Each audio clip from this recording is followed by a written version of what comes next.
Hey, welcome back, guys. All right, so let's get into a specific message here. These are the ones that I do when something pops into my head. If it fleshes itself out enough, or if it stays in my head, then I go ahead and roll with it. It doesn't start with a message from the cards, so it's actually an image or something that comes into my own head. So I I had an image of like either it was written in chalk or even like spray painted, but it was like something on the street. To me, it was more like chalk, which, kids draw stuff on the streets. But this was actually in the street, like not on the sidewalk, not like sidewalk art.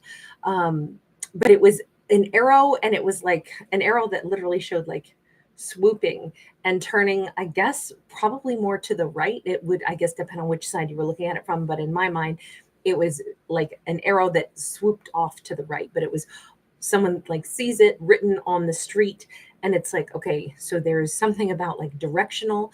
There's something, it's almost like intercepting somebody else's message, though, because whoever put that on the street, whoever put that arrow, that it wasn't a road sign, though. That's one thing I have to say. It was not a road sign. It wasn't like an official road sign. It was somebody had put it on there for a particular person to see, but of course everybody else could see it, but only the person who knows what it was about would know what it was for. It's like if you drive by and you see like a balloon, attached to somebody's mailbox, and it's like, oh, somebody must be having a party.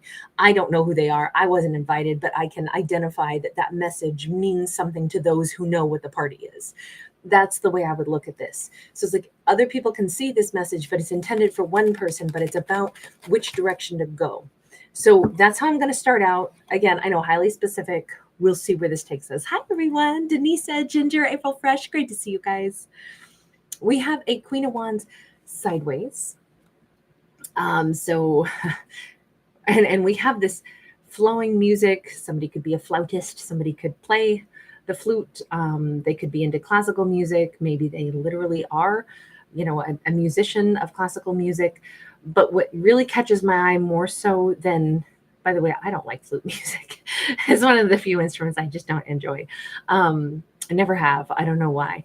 But the thing that really stands out to me is the, kind of like undulating, um, like energy and musical chords that are being emitted. So I'm going to say, to me, again, this looks almost like streams of consciousness, streams of things to listen to. Maybe that chalked arrow saying, turn right on the street, maybe it had more to do with pay attention to the flow. Pay attention to the flow of, wherever life's orchestra is taking you, or this could be specific for a Queen of Wands. By the way, somebody might wear white tights. That's kind of like not this era's fashion statement. So if somebody's wearing white tights, that could be like a very specific message, or white nylons or something that's very like 80s. I'm picturing somebody like who watches old episodes of like whatever those old dating games are, where the contestants would come on and you'd be like, wow, that was some serious rock and fashion back in the early 80s. Everything here has like a little bit of an 80s vibe. That just gives us possibly a timeline or a fashion sense, or even like costuming, or somebody who has like a love for a certain, genre or era of life. We have another sideways cards, which now is a Queen of Pentacles. And we have two different queens from like two different complete suits, but also like from different parts of the world. But again, we see this flowing, winding path. Any way we slice it, no matter what parallel universe our queen, will definitely say this is a story of a divine feminine. No matter what she incarnates as, she's always, what era of life or how many lifetimes she lives, no matter how she incarnates, she's always seeking the path, is what I would suggest. She's always looking for, where is this road taking me?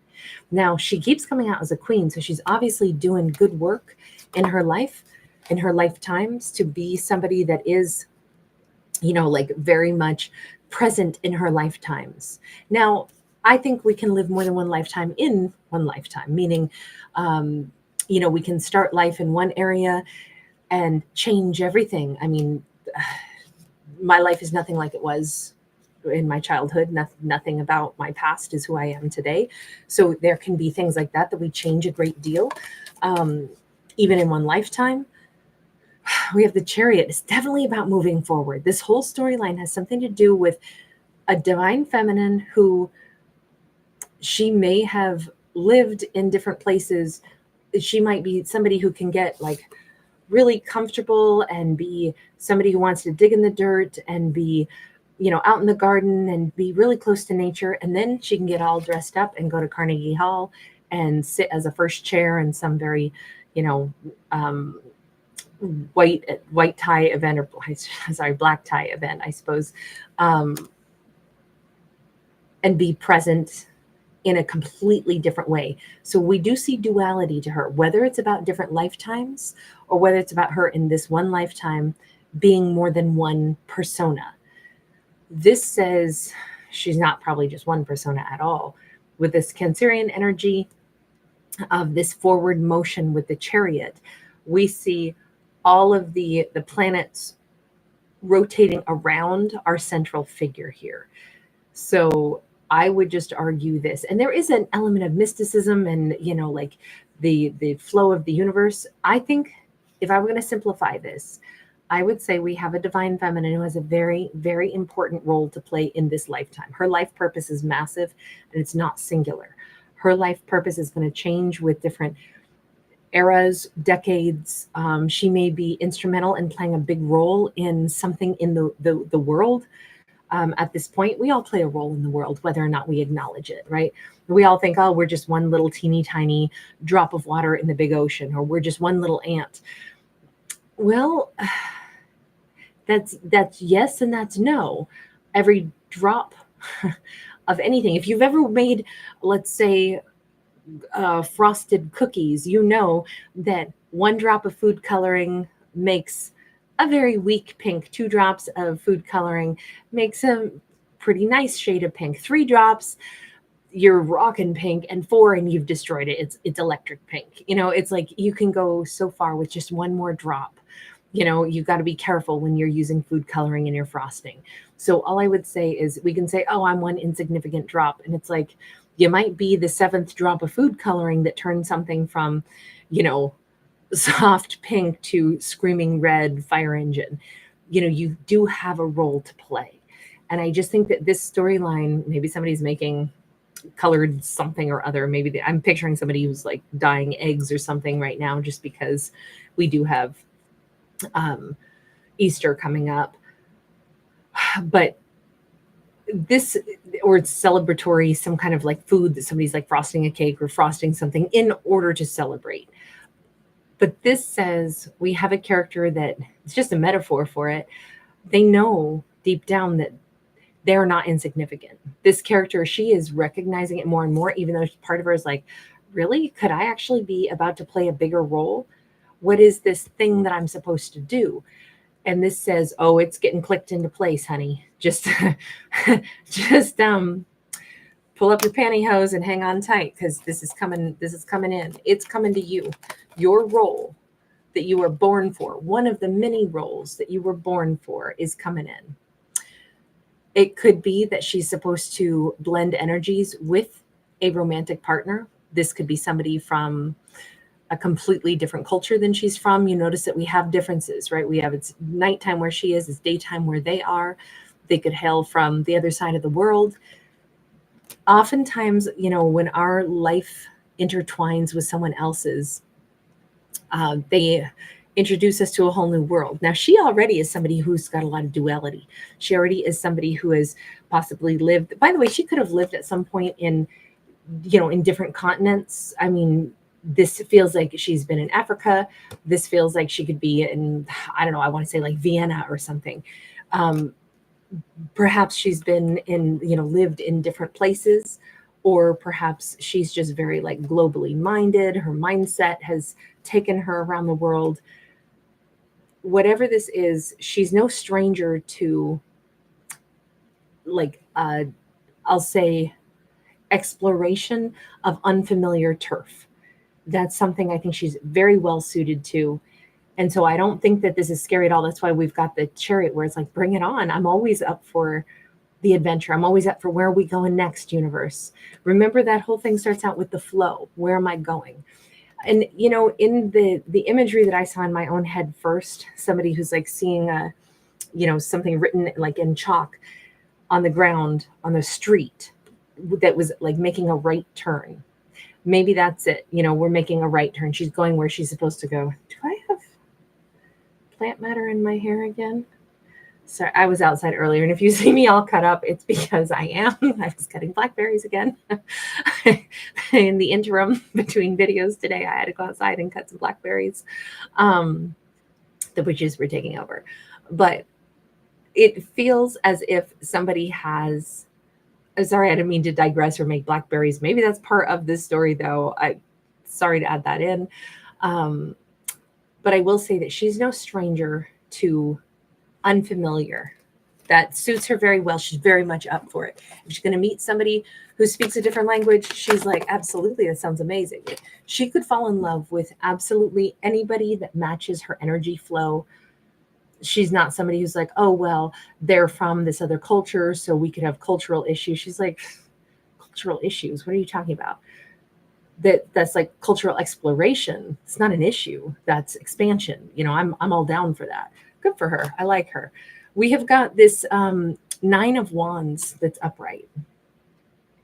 There is something here about if her next journey in life, her next chapter of life is supposed to be with another person now. This is something she's meant to do. This is something that's right for her. This is something that is her next life purpose. It may have pretty massive impact on the whole kangaroo race. And I'm saying that instead of the rat race. She could play a role in some pretty profound healing. The 9 of Wands is somebody who's been a wounded warrior, but sometimes we look at this card more as just pure warrior. Yes, I've been wounded before. That's how I became more compassionate. That's how I became more versatile. That's how I realized that I have to be more flexible. That way I don't break. And so sometimes the wounds or the battles that we go through in life teach us more about how to be resilient and teach us how resilient we truly are. We can get really wounded from things and then we bounce back, sometimes slowly, but we do bounce back. And I just feel like there's this element where something about like an element of what she's learned inside of herself has profoundly changed her. And I think connecting with a new romantic partner that is coming into her life very soon, I would say. This person is going to be instrumental in whatever task they're set to do together next. And it could be very much like, you know, to heal something, not just to heal each other, but they're going to have an influence and impact on the world, because all those kangaroos represent to me like society. And I feel like they have like a really nice high vibrational frequency, something that together they could share. They could become like, I don't know if they're going to be leaders in something really positive, something that would really promote healing amongst, you know, humans, animals, the globe, whatever this is no small thing. But it's interesting how she gets to have a partner for this. And even the way their hands are clasped, I feel like these two really like touching, like even just, you know, leaning against each other's shoulders. I feel like when she meets this person, these two are going to be very, very, very touchy. Simple things, you know, walking and like linking pinky fingers, holding hands, just physical contact is, it's almost like it's how they flow more of the energy between the two of them. I feel like these two have either a telepathic connection, but they're better when the conduit, you know, is connected. They're better when they are touching. We have an Ace of Swords here. There is that arrow. That's like the arrow that I was seeing in the beginning of this. I said it's like a chalk drawn arrow on the road turning right. Now, in this case, we've got all kinds of power around this, right? Ace of Swords is this huge element of truth. We do have a direction, but now it's like we're going to land the plane, right? The truth of something is it's right here, right now, is what they're supposed to do. I feel like these two are really supposed to meet each other very, very, very, very soon. Right here, right now. We've got, there was a comet, I can't think of its name right now, but it's this week it was visible. We've got all these, you know, electrical storms here. So we see energy floating around all over the place. And we have, anytime we see, comets, it's kind of like, I'll say like little messages from the cosmos. Things are moving a little bit faster. It's more dynamic. There's a little bit more energy flowing right now. So I would just say that there's a really great purpose. By the way, we do also have this rainbow sword here. So, and actually everything here has like a rainbow energy to it. We could be talking about all the, visible wavelengths. We could be talking about a prism of light. We could be talking about, like all the chakras are aligned right now and everything's like clicked into place. I could see that for the two of them, having their chakras like very aligned and their frequencies like really perfectly aligned. Even here, we have two arrows, one on top of the other with all these clouds around it too. So their ideas are very similar. That when their thoughts collide, it's like they both have had the same idea. And together, this is almost like when two great, let's say, scientists or two great minds in other parts of the world, and this has happened all throughout history, there would be like inventions that were being invented long before we had ease of communication. We know that, in two different parts of the world where humans were not in contact with each other, 1700s, 1800s, even earlier, scientific minds would oftentimes be developing the same thought process at the same time in two different parts of the world. And it's not because anybody was stealing each other's ideas. It's just like brilliant minds sometimes have the same concepts, the same frequencies, and they'll start to develop stuff, even if they've never met each other, even if it's, continents away. The only thing is now it's easier to find each other. That's a big advantage in our modern society. Right? We can find each other online. We can come across each other and you can find like your like-minded individuals, or you realize that you thought you had a totally original idea and then somebody else is thinking the same thing as you are. And you're like, I did that, but they did it 2 weeks earlier. Oh my God. Well, I didn't steal it from them, but they did it too. Or wait a second. They reach out and they go, I can't believe this. I just came across yours and I thought it was my idea, but you've already done this. It feels like that's going to be like, these two are going to be on the same wavelength, but not like, ooh, who stole from who? Because nobody stole from anybody. These are two people that just happen to be in alignment. But I think them finding each other is a really big component of this story. That's what the arrows are about. That's what the direction is about. You've got to keep making the right steps, take the right turns at the right moment in order for these two to find each other with ease. So how do they do that? Since this is a story about two people finding each other, that together they have a bigger purpose. We have Four of Pentacles. Okay, very timely. It is springtime, at least if you're in the Northern Hemisphere like I am. So, I know, obviously, if you're in the Southern Hemisphere, it's different. But we already saw that these two could be in different locations. Maybe one is in the Northern, one is in the Southern Hemisphere. Doesn't have to be. They could just be a few hours apart where it's day and night, even if it's 3 hours difference, West Coast to East Coast, for example, it can already be daylight and it's still dark where I am. East Coasters see the sunrise and I'm still asleep, so it could be something as simple as that. But it is springtime. So I feel like it's like right now in this frame, before summertime hits. This is all still happening in the spring.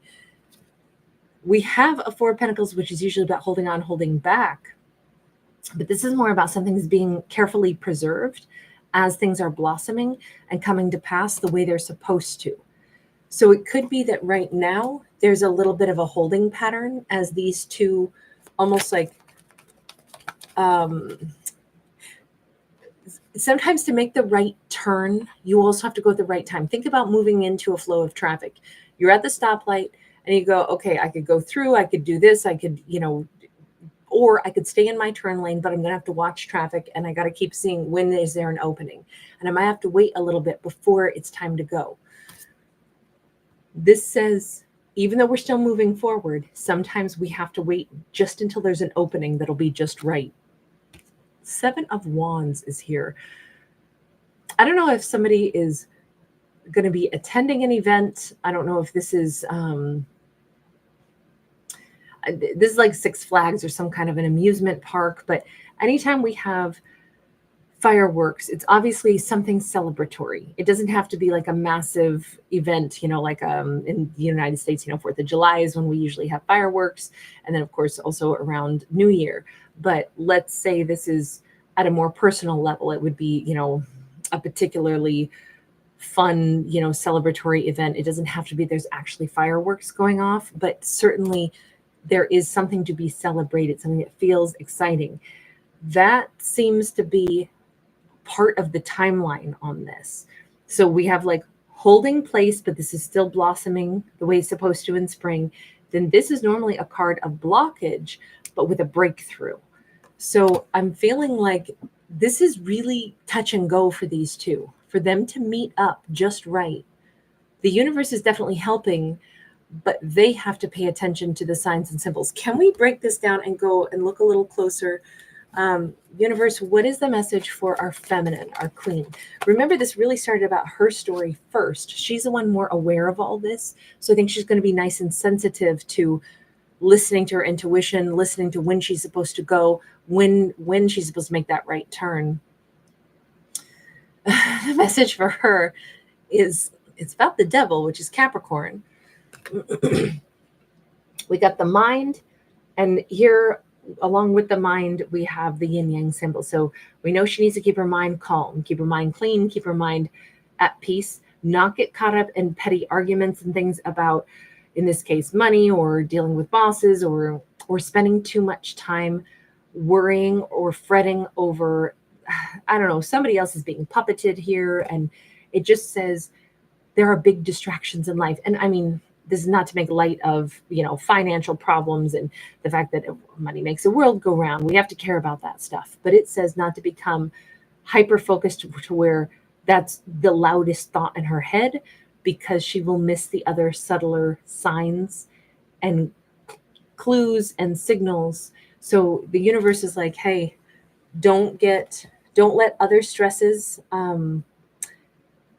warp her mind to the point where she has no peace in her mind, because staying peaceful in her mind is really important for her to be able to pick up on the other signs and symbols that were going to be, displayed to her. Okay. So there's that little bit of a gentle warning.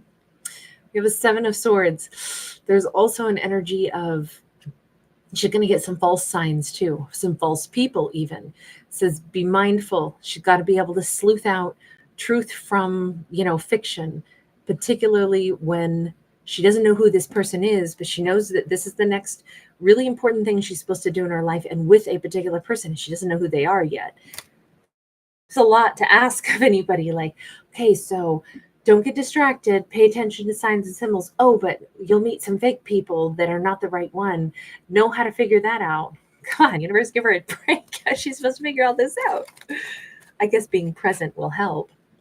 5 of Wands, by the way, also, don't get too caught up in trying to figure it all out and get too much in your head and start staying awake at night worrying about stuff and overanalyzing. Okay, so what I would say this is?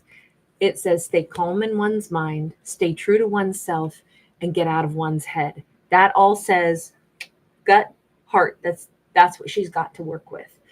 This isn't about a cerebral understanding. This isn't going to be about something that she will be able to make sense of with logic when she meets this person and when she feels like signs and symbols nudge her to go somewhere. It's going to be probably the little voice inside of us, the thing that tells us sometimes we get up in the morning, we go, I don't know why, I don't feel like I'm going to go there today. There's just something I don't want to go there today. And then it turns out this big accident. You're like, wow, was I not supposed to be on the road? Did something warn me about that? Was it a premonition? What was it? Or, you wake up and you go, I'm going to call my sister. I want to call my sister. I don't know why. I haven't even done that in a long time, but I'm going to call my sister today. And then you do, and it turns out something big was happening. And it's like, that's eerie. How did I know? Those things that pop up, the little, I don't know why I did that kind of thing. And they're the hardest messages to pay attention to, because it isn't logical, and it's not really, it's not going to make sense as to why. But in order to hear those little messages and that instinct and that intuition, that's why the universe is like, keep a calm mind, stay true to oneself, pay attention to instinct. If we feel like somebody's lying, don't get caught up in other lies. Don't get caught up in wasted things that are, just emotionally upsetting. You can't make a liar be truthful anyway. So there's really no point in getting all super stressed out over whoppers of lies, because you're not going to force a liar to be truthful. That's how they roll. So don't overanalyze that and get yourself stuck in the mud over all these negative thoughts.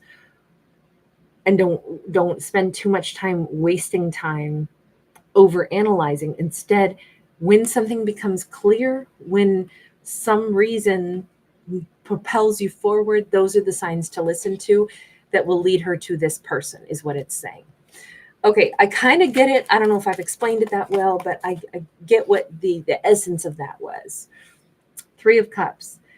And the other message, I think, for like little nudges and signs for her are going to be, if she keeps gravitating toward people, relationships, and engagements that are actually really positive, that feel really good, because this is Fields of Lavender, which is like super relaxing.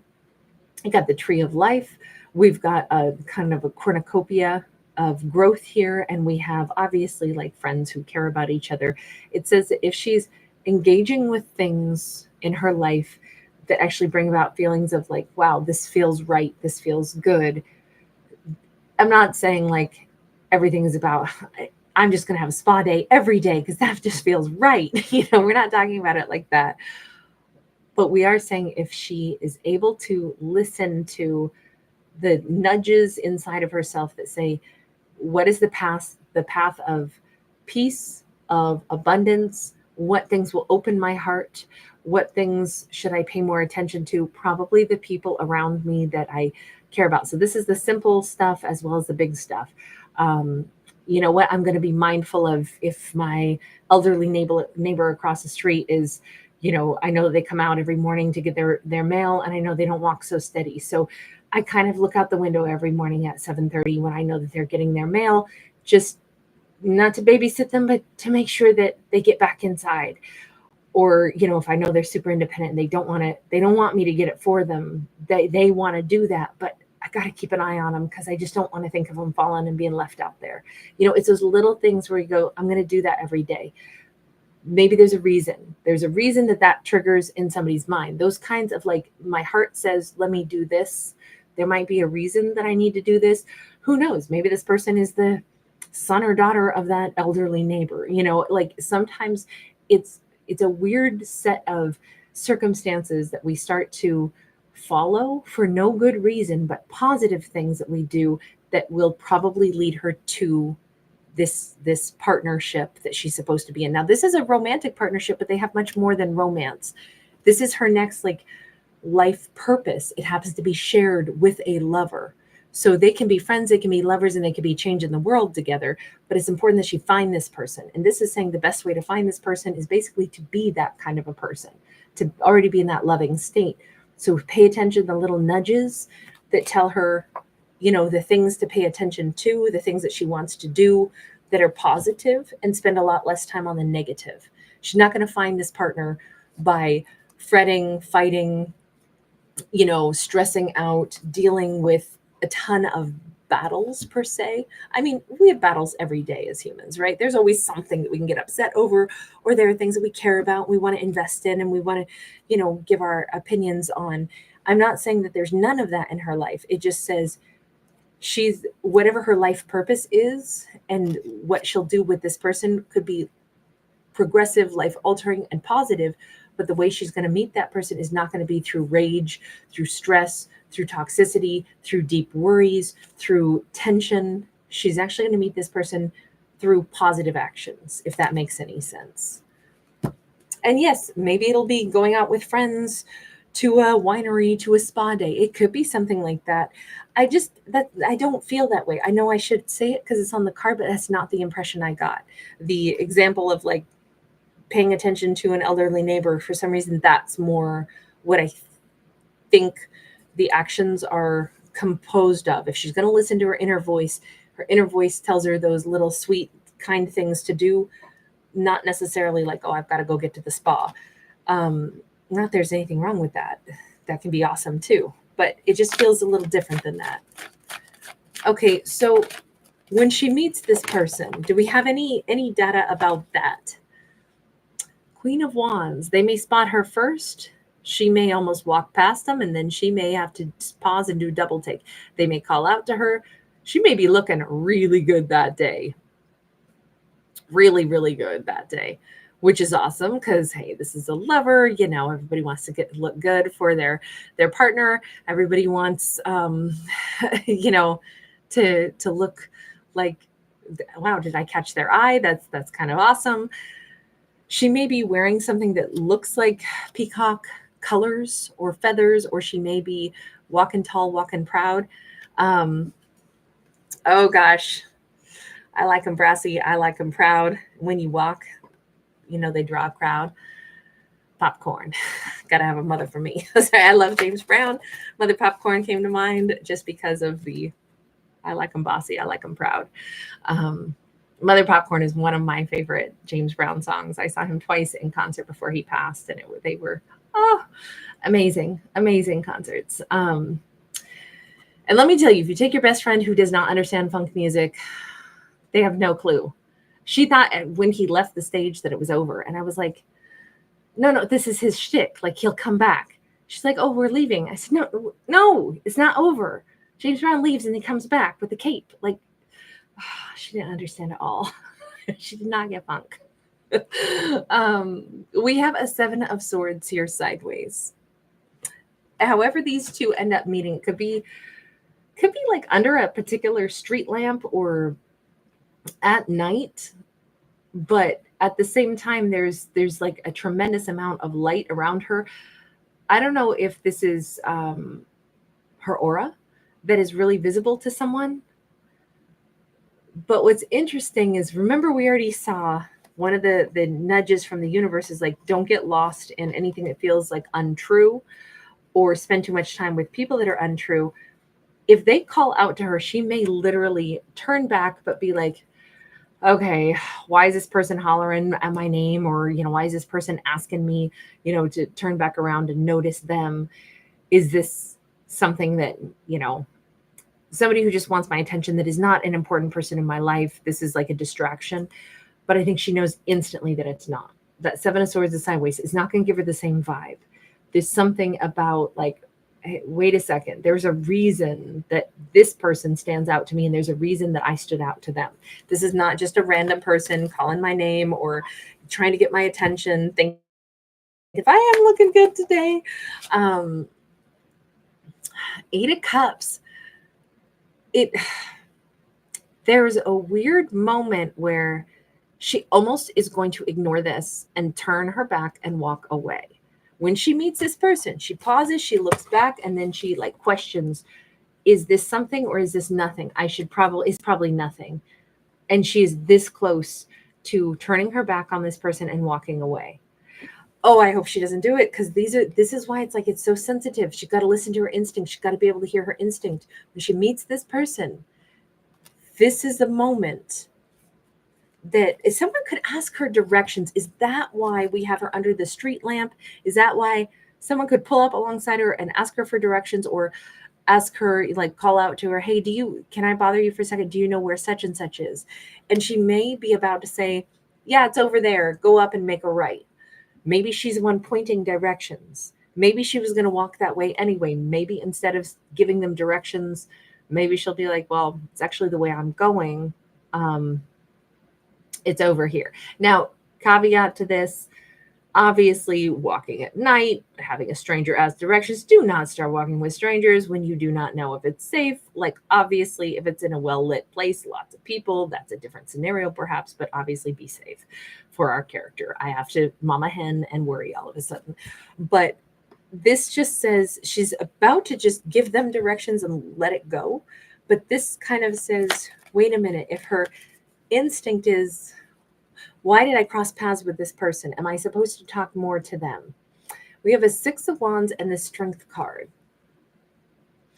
I think she's not going to just ignore this, even though she's this close to ignoring this. I do think that this is, it's like this person will make an imprint on her or vice versa. There is something almost immediately, even if she's at that moment where she looks back, says something to them, turns to go, I think there's a second pause here. And it's like, wait a minute, this feels different. And it is like an imprint. You know, when they say animals imprint on humans, I mean, and they definitely do. It's very, very, very special when an animal imprints on you and they see you as somebody that is that important to them. It's like it's such a gift, you know. But I feel like people do that to each other too. Like that's when we say you're my person. I feel like this is such a great depiction of that. I feel like it's very obvious that there's something special here. It may be that she realizes they could have asked anybody for directions. Why did they ask me? You know, if it's a crowded street corner or something, why did they ask me? They could have asked 10 other people that were standing around. They were drawn to me for a reason. That could be the thing that strikes in her mind. And it's like, actually, this is kind of special that they chose to want to ask me that question or talk to me for a moment. Maybe there is a reason. There's that energy pull, right? There's that thing that now we get it. Even here, they're touching. Just like I said before, like the physical contact, it could be very important for the two of them. Simple things, holding hands, shaking hands. It sounds crazy, but I feel like on her part, she's going to be like, I want to touch their hair. I want to, that could be like an immediate flicker that goes through her. It's like, I want to touch their hair. I have no idea why, or like stroke their forehead or, something like that. I'm picturing somebody like touching somebody's eyebrows too. Like eyebrow massage feels so nice. But it feels very, very specific and very sensitive. And this is we're not talking about like sensual touch. We're not even talking about sensual touch here either. All of this is very chaste, but to look at the card that we call the Lovers, it's to show love and to be lovers. We don't have to talk about intimacy.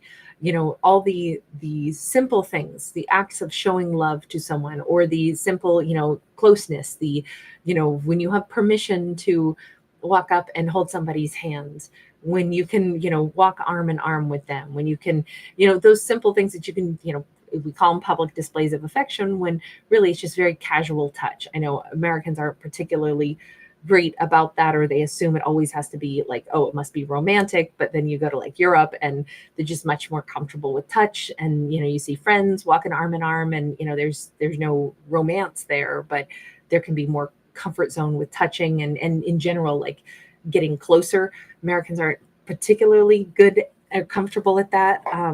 Some are, but not everyone is. But I would not say that as a whole, Americans are as touchy as what I have experienced the comfort zone, in other cultures that I've visited. But it just feels like this, even if that would not normally be normal for her, or for, again, we talk about like cultural norms, I feel like it will feel very normal and even very welcome and even very desired for these two. There's something like really a nice pull here. Page of Swords, I feel like as far as their reaction is, and we're going to say that they may be a divine masculine because of what we see here. And we've already known that we were talking about a queen in this. So we'll say, since we have masculine here, that this could be her partner as a masculine. For him, I think he's going to realize, I just found what I was looking for. I didn't even know I was looking for her, but this is a wish come true that I didn't even know was a wish. I just graduated. I just found what I've been seeking. The Page of Swords is like, I've been looking everywhere for her without knowing that it was her I was seeking. She has a little bit of an advantage in the sense that she has some kind of internal knowledge that her life is going to be taking on some new pathways, some new twists and turns. We've seen that for her all along. We've seen her a little bit more gut instinct oriented and knowing that things are changing and that something is coming toward her and that she needs to be, like balanced and listening to her inner voice, and that there's a next chapter for her. I think she's more aware of when her life takes on new dimensions, because I think she's done it before. We said at the beginning, it looks like she's lived more than one kind of life. So for her, she knows what massive change is like, and she may have the sense of when massive change is coming. Even if she couldn't predict exactly what it looks like, she knows the signs and symbols. The same way we know when, let's say when there's a seasonal change, there's like, personally, I actually do really love fall. I used to say I love summer most, but it turns out I actually really, really love fall.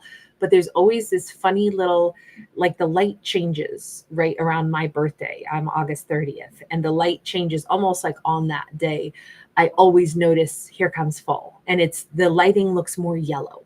I don't know how else to say it, but when you sometimes you pick up those little subtle changes around you.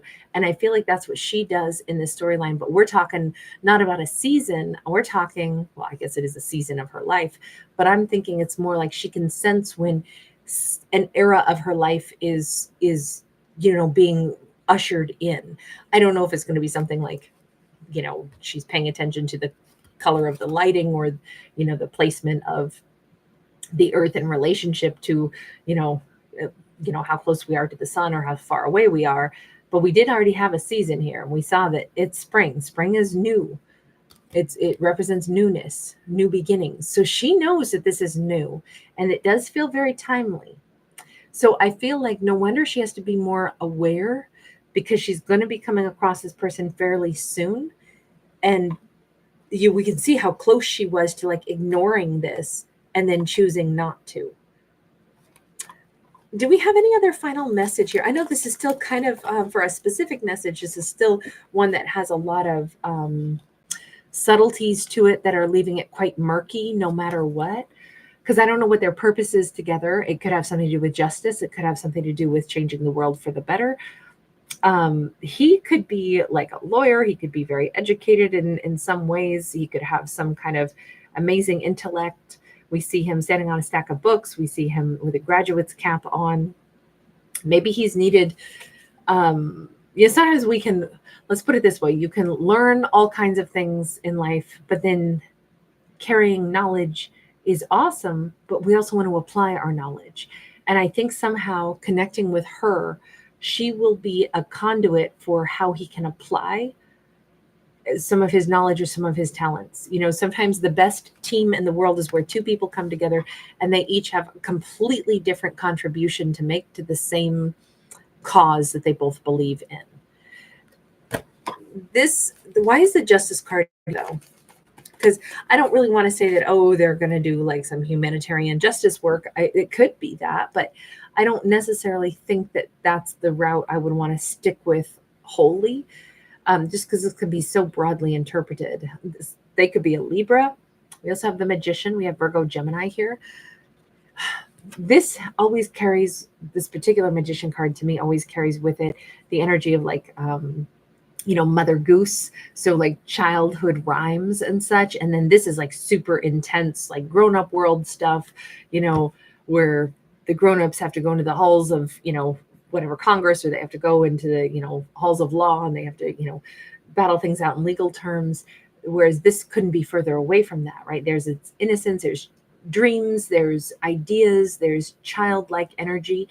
This could depict the strengths that they both come to the table with, though. One could be more of a visionary and idealist, and the other one could be more like, well, I see things kind of through a lens of, this is not possible because the law would prohibit that, like whatever, like somebody could be very well versed. He could be very well versed in like, you can't just start a business without the proper business permits. And she's like, wouldn't it be awesome to do this and that?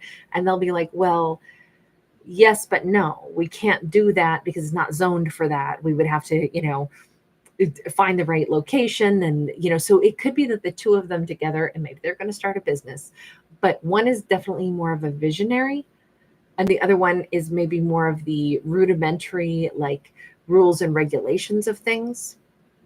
That could be part of, like, she may envision the world better or different, and they may be saying, well, practical application would say, in order to make it better or different, there's still, it follow the confines of, you know, what the parameters are. That could be an element of how they both operate. But again, somebody who's only strictly like clinical thought process sometimes doesn't have the spark of creativity that can think outside the boxes and say, but we could do more, we could make it better. It feels like we need the optimism here, and we need the reality here. We need both halves. And if that's maybe what they bring to the table, the two of them together, whatever they build, whatever they grow together, it could be the perfect blend of like something logical, fair, balanced, appropriate, and also something that is positive and could manifest into much, much more for the, you know, the greatest good. So their journey together is no small thing. Whatever they do together, we got two major arcana to wrap this up. I don't know what I think their roles are to play in this life, but it is not just to come together and have, you know, a hot rock and romance. It's not just because they're going to look good in photos together. It's not just because this is a lover's story. This is about two people finding the chapters of life where they're going to be able to do more good because they're together. But what's so nice is that they actually are a really good duo. I believe it is The Secret Life of Jonathan Hogue, that has like a really great husband-wife couple of like PIs, like detectives in it. And it definitely is a very interesting sci-fi story. But in any case, for some reason, I'm picturing them. And it's because it's a sci-fi story, there's too much to try to explain. Fascinating, really great book, though. It's one that I have to reread again. It's been a long time. But this duo, this couple, reminds me of the couple in the book. So anyway, I'm going to leave this here. You guys, thank you so much for hanging out. Oh my God, 47 minutes. I do not know how they always go so long. You guys, thank you so much for giving it a thumbs up and subscribing. I really appreciate you guys. Wonderful to catch the Night Owl crew. You guys are so awesome. Caitlin V, so glad you're here. Jessica H, Sabrina, Miss So the Peaceful Observer. Thank you again, you guys. Travis Rhodes is in the house. Jeannie Vale. Hi, Godzilla MC. AC, wonderful to see you. 11D8. The Hooters are here. Oh, Jeannie Vale, thank you so much. You were so generous. I'm sorry, I didn't even see that. Thank you, love. 01 frequency. Awesome to see you. Oh, Godzilla MC. I love it. Hang on. I got to write down your recommendation. I hate it when you send me a something I should look up and then I didn't write it down, because I think I'll remember and then life takes me in different directions. Okay, so Laffy Bewitched. I will definitely check it out. Thank you. You know I love music. RS, thank you again. The Harry Potter Hogwarts school you wish was real. Nice. 11D8, you want to be a wizard? I think everybody wants to be a wizard. How awesome would that be? Godzilla MC. Right, Nee? Not today, sister. Oh my God, you guys are adorable. Yes. Oh, Ginger, so agree with you. Adele has a great voice. Godzilla MC, I have never even heard of Laffy, so I cannot wait to check them out. Hi, Tammy Secord.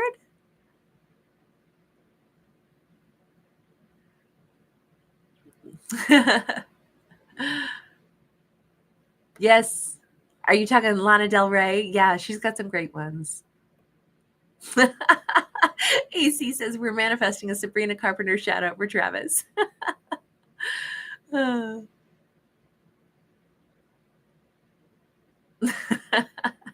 guys are awesome. I know we got full moon. Did anybody see the full moon tonight? It's like a little micro moon. Very pretty though, but it was very, very bright when I took Aries out. Hi, Stevette. Wonderful to see you, love.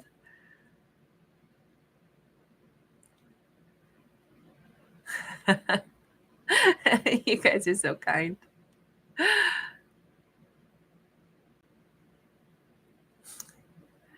I have to create a music playlist. I'm really intending to. I just have not gotten around to it yet. Hi, Lyric. Great name. Love that.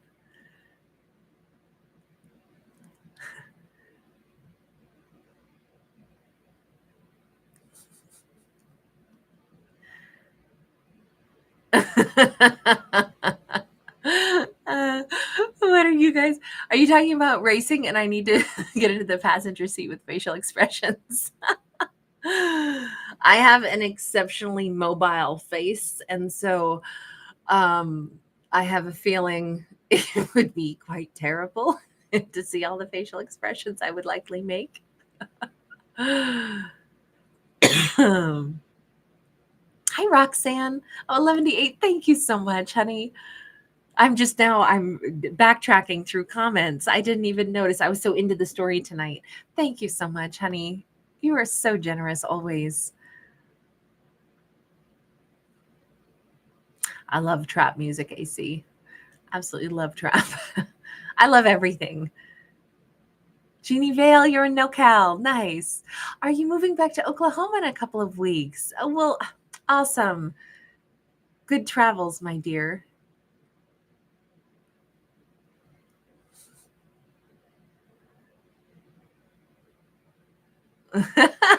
AC is volunteering or demanding, perhaps, to be a bridesmaid. That is awesome. I love that. Jeannie Vale. Hmm. I know we can be hard on clutches when we first learn to drive manual transmissions, huh? Laguna Seca. I've never. What is Laguna Seca Circuit? It's another thing I have to look up. Is that what you were talking about, Godzilla MC, when you were talking about racing? Does that have to do with racing? Just don't scream and throw up. I'm thinking it must be. Or is it a like a, what do you call those? The amusement park, the up and downy things. I literally can't think of their names right now. I am not going on those, by the way. Ever. Hi, Denisa. I do not like amusement park rides. That is so not my thing. Oh, Denisa, have a great day at Work, honey. It is my pleasure. I'm sorry I didn't get to all the zodiacs. I was trying to, but we'll get them wrapped up tomorrow and do some extras on top of it. So, oh, Godzilla, I didn't know that. You were born and raised in Cambodia. That's awesome.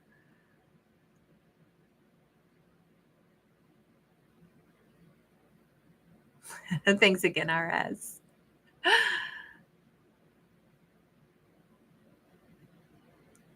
All right, you guys. I'm going to bounce on out of here.